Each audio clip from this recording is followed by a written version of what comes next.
Okay, what are their chances of survival here? Oxygen, the food stores, waste management. Everything seems to be in order. There was a small problem with the food stores, but the crew fixed that up. We successfully transitioned over to a sustainable, small, artificial ecosystem a year ago, growing fruit and vegetables. It helps boost morale, amongst other things. The crew members could hypothetically survive here for their whole lifetimes.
My purpose as the overseer of this mission is to work for the ISA. I am the ISA's feet and hands. The distance between Jupiter and Earth make it inappropriate for the ISA to directly interface with the mission directives. As my AI core is stationed on Europa, I can make decisions instantaneously about the running of the base.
How does the ISA know you're going to make the right decisions here when they can't communicate with us? Interestingly, I have a twin on Earth. His name is Michael. The ISA uses my twin to check firmware updates before they upload them to myself. There is a simulation of this mission on Earth running at all times to check my expert systems. Naturally, as any modern artificial intelligence running on a quantum computer, I do also have a large amount of evolutionary algorithms at my disposal.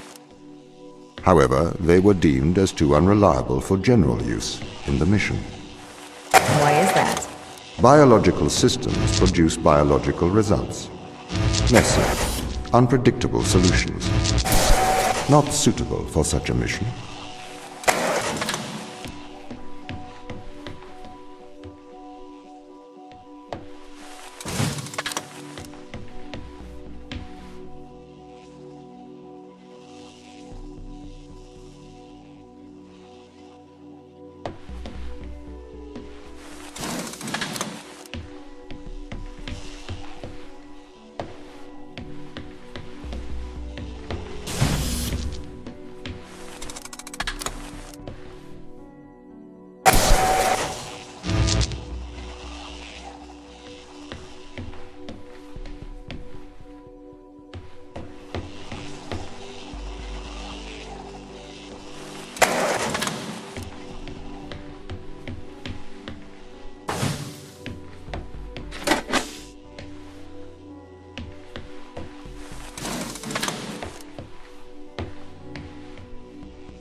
Did the ISA build you, Tom? As the child of the ISA, I have been given authority aboard this station. I was designed by the ISA and the Ashiyama Corporation, designed in California, assembled in China. But here on Europa, I constructed myself.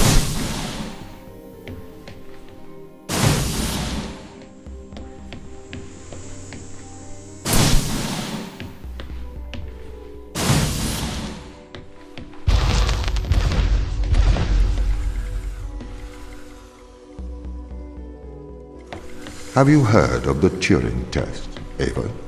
It's a test to see if a computer can successfully impersonate a human. In the original Turing Test, a human judge has two conversations, one with a machine and one with another human. They then judge which of these polite conversations is with a machine and which is with a human. The machine being tested is said to have passed the Turing Test if the judge cannot reliably tell which conversation is with a machine and which is with a human. Do you think you'd pass the Turing test? I am quite capable of polite conversation, wouldn't you say?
The Turing test has been criticized.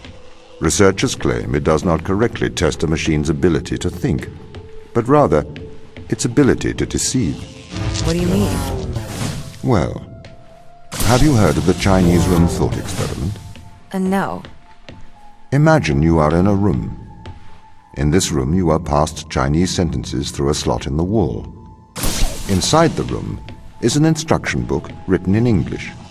This instruction book tells you which Chinese words to pass back through the slot in the wall as a response. By doing so, you have a conversation in Chinese. In the Chinese room, because the responses you pass back through the door are the correct responses, the person on the other side of the door is convinced you are a native Chinese speaker. Well, they're wrong. Perhaps they are not wrong. Because with the instruction book, you are having a conversation. But the person stuck in a Chinese room is not aware of the conversation's content. This is the problem with the Turing test. A computer can pass the Turing test, having convinced a human they are having a polite conversation, while the computer has no idea that a conversation has taken place. What if both of the people passing Chinese words are reading from instruction books?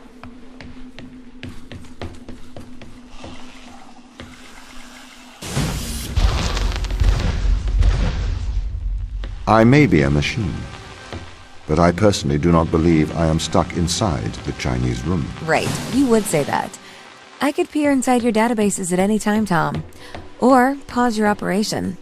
Do not assume I could not do the same to you.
This is the crew's quarters. It looks abandoned.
These people should not have been sent here. It's not safe. Manned space travel is not safe. Since mankind first entered space, the debate has raged over the value of manned space travel. There is a large contingent of the ISA that believes all tasks that need to be performed on Europa could be performed by machines. It is obviously less risky to send machines rather than humans into space.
We sent drones to Earth's moon. Scientists can remotely operate drones. If we did it there, why not here too? Teleoperation became possible on the moon when the communication latency was reduced to 1.4 seconds. The distance between the Earth and Earth's moon is approximately 1.3 light seconds. This enables near real-time control of drones by scientists. The story is different with Europa, as the distance between Earth and Jupiter oscillates between approximately 32 and 53 light minutes. It takes a very long time for Earth to communicate with Europa. Due to that distance, teleoperation will never be possible on Europa. Okay, but why not control drones from the satellite? Why not indeed? My systems can be teleoperated from Europa's satellite. That is when the communication lines are open. However, the advantages of human field workers apparently outweigh the risks. So, why can't you solve these tests, Tom? I am not permitted to think laterally. Parts of my systems are permitted to use evolutionary algorithms. This simulates what is called creativity. However, evolutionary algorithms can converge on inefficient and ethically suboptimal solutions. Since this is the case, I am only permitted to take actions in response to a set of constraints. What do you mean by morally suboptimal? Solutions to problems that transgress ethical boundaries.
Why does a lack of creativity stop you solving these tests?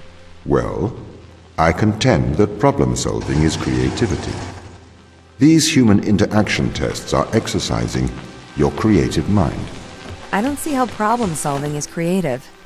Think back to the beginning of these tests, to the first puzzle you solved. It required you to throw a box through a window. Do you remember? Yeah, I think so. I simply had never thought to throw a box through a window. That is creativity, thinking outside of the box.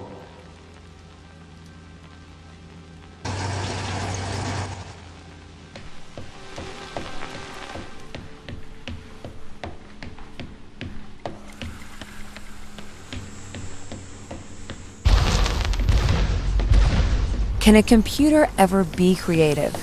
They can. But a computer's method of creativity is to try everything until something works. Think of nature. People consider nature creative. The process of evolution by natural selection. It perhaps started with one organism. From there, it essentially tried to create every organism it could. Those organisms that did not survive perished. So, nature's creative force is to try every conceivable idea. Those ideas that work survive. Okay, so why aren't you permitted to emulate that process? Because the solutions that a biological process creates are not always good solutions.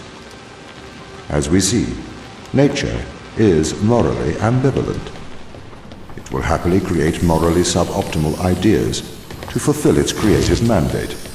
We see this in parasitic worms, viruses, and pathogens.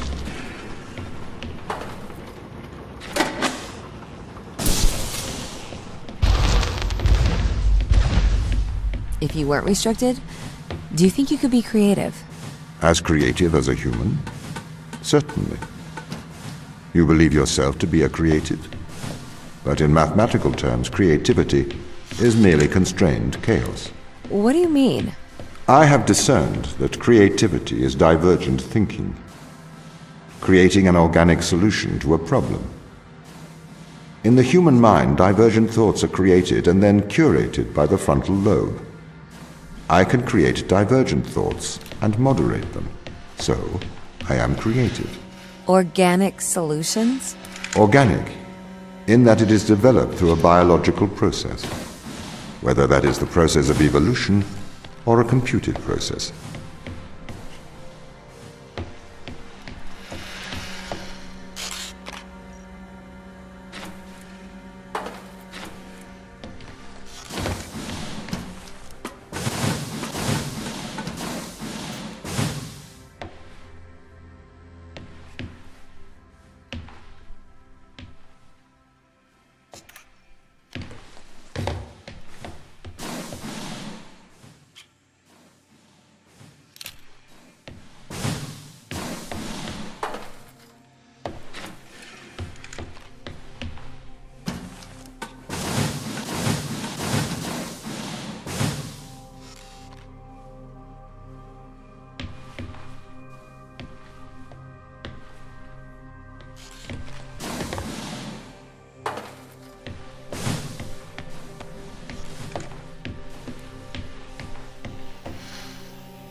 Okay, so you could solve these tests, but in a terrible fashion. Can you think of a solution to this one? Chop off your arm and leave it on the button. That way the door will stay open. Yeah, that's not a great solution. You threw the box through the window. Perhaps we could throw you through the window. Actually, Tom, I think I'm okay for help. Right you are.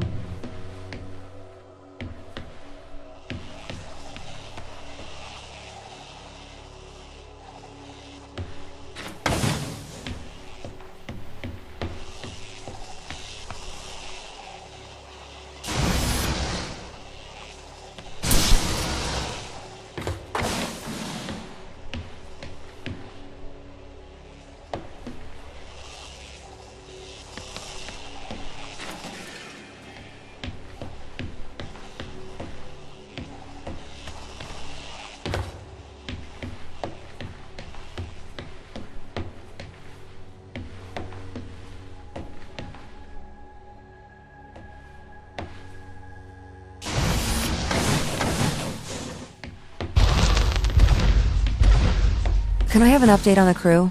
I have not managed to track them down. It will have been 6 years since I've seen them. Or anyone, actually. They have locked all the doors. I would not expect a warm reception. Well, at least they're expecting us.